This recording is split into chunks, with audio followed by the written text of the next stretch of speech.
So I'm just going to be pruning up this snake plant here, the Zeylanica. So it's been kind of neglected here in our home for a little while, off and on. You can see some of the leaves have already died off. A lot of these older ones, they just don't take up any water anymore, even when you do get a good drink of water. So I'm really just going to keep anything that's standing straight up or any of the new growth here.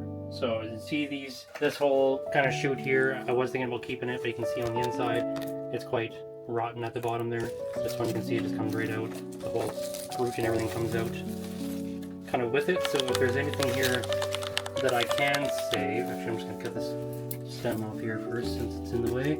Any bent stems I just take off right at the bottom. I don't try to trim the end. You know, there's no point keeping these leaves when they're not going to be doing much else any for the plant other than just kind of flopping over and hanging off to the side. And then for that piece that I did take out, you just kind of want to see if there is any kind of root system. So there is still a little bit hanging on there. So I might go through here and just take off again all this old stuff on the side. But again, if you look down the center, it is starting to kind of rot. So I'm just going to end up tossing this piece. Not worth keeping any again of that. And again, go through and just trim off all these old stems, bent ones, broken stems, anything that's kind of rotten at this point.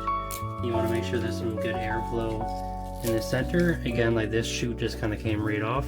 This is that center piece here, so it already rotted at the base there. It already rotted down the center. So again, that's all out. And you can see there's a lot of new shoots coming up here, so I'm going to go through afterwards and repot this whole plant, take it out, possibly go into a smaller container, and just keep the shoots that have started to kind of grow. Again, just going to this side, you can see that brand new shoot coming out here. So again, there's no point keeping any of this stuff that's already kind of rotten.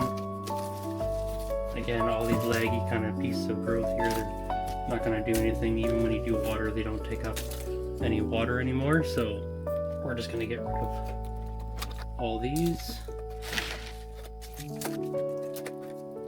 So you can see now, if you step back and take a look, it's anything, again, like I said, it's going to be standing upright. All this is all looking pretty nice in here.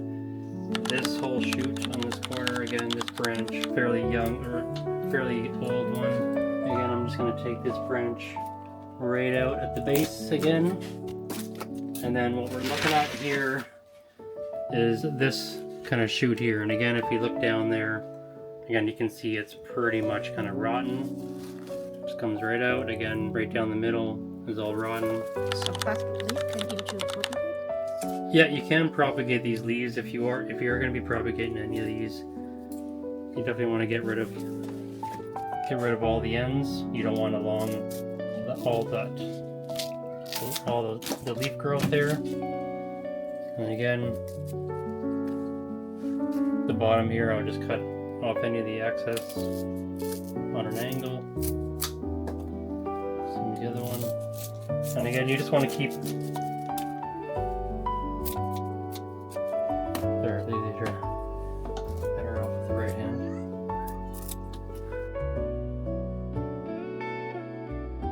Just sitting on top of the table, and then place them in a very well drained.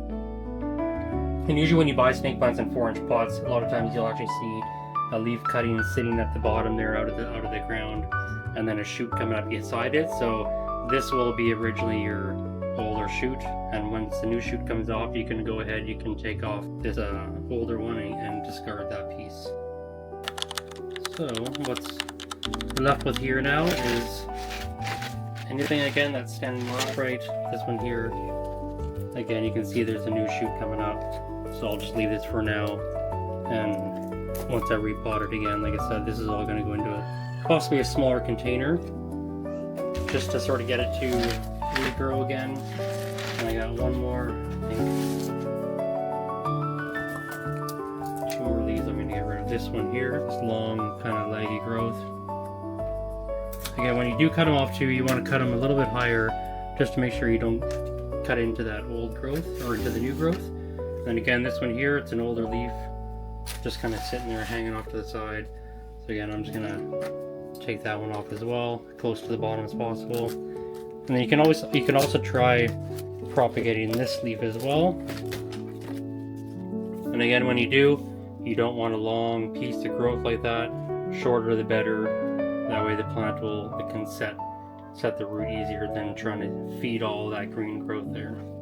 So again, you can cut it sort of at that point. Keep it with that much. That's about what you kind of see in a 4-inch pot when you do get smaller snake plants. Yeah, so once I repot this one, I'll give it a good drink, and then for the winter time, I usually water this. I mean, I'll be watering a little bit more now, but you roughly water something this size every 2 weeks or so. Summertime, probably once a week if it is getting root bound, and then you want to fertilize them March through September, once every 2 weeks to once a month. And lighting wise, especially for the green variety, they can tolerate lower light compared to the Laurentii varieties, the yellow and greens, or just any other snake plant with multicolors. But yeah, just a bright indirect light will help them grow better. And fertilizing again, like I said, through March through September. And then I'll be going through again. This is the peperomia, what some people call it felted. I mean, I call it the grandma's plant because it came from my grandmother, the original plant, and you don't see this one too much on the market. So again, I'm just going to cut off that piece. You can actually cut that off and then cut just below. Again, this one might not grow just because it's already kind of rotten all the way down there. On the inside, you can't see it's rotten, which is good, so I'll let that calce over. And usually I put the peperomias in water, and they usually root pretty quick within a week or so. And again, with the smaller piece here, I'm just going to go ahead and take these bottom branches off. You don't need these branches sitting there in the water. Also, the plant is going to be trying to feed those leaves as well. So you can leave these 2 leaves and the growing point. Or again, you can also take off one of these leaves. I'd say maybe take off the larger one. Again, so the plant's not feeding so much. And then you can put that in water, and that should actually root within about a week's time. So I'll keep those 2. I possibly will do these snake plants later on. And then the last one I was going to go through was this ZZ plant Zenzi, the dwarf ZZ. And some of these older shoots have already kind of faded off. Some of these there's actually a growing point coming up right here. You can see the whole new shoot coming out of the ground. And then these ends here, I'll probably end up just taking them off completely. No point keeping these little nubs hanging on here when there's all these little shoots coming up in the center. And again, I'm going to go through this one and replant it as well. And when I replant the snake plants, snake plants and ZZ plants, I'll do a 50% cactus soil to 50% tropical because they do like a bit more well-drained soil. And then I'll go through and take off, again, like I said, some of these little nubs here, and then allow these new shoots to all come up. And then I'll also level out the soil so the soil level's back up basically where it was before. And when you repot, make sure you never put the soil higher than what it is. This one's going to be a little harder because I'm higher on this end than on this end, but I'm still going to just kind of level out as even as I can to keep that shoot above the soil. And then watering ZZs, especially these ones, I water this one once every, again, 2 to 3 weeks in winter, once a week to every week and a half in the summer months. And then it also depends on how big your pot is. If it's a newer pot, your watering is going to be longer in between because you're going to have all that new soil which will sit there with some water. So onto the root system takes up some of that soil. So yeah, there we go. Hopefully the video, thumbs up, and we'll see you again next time.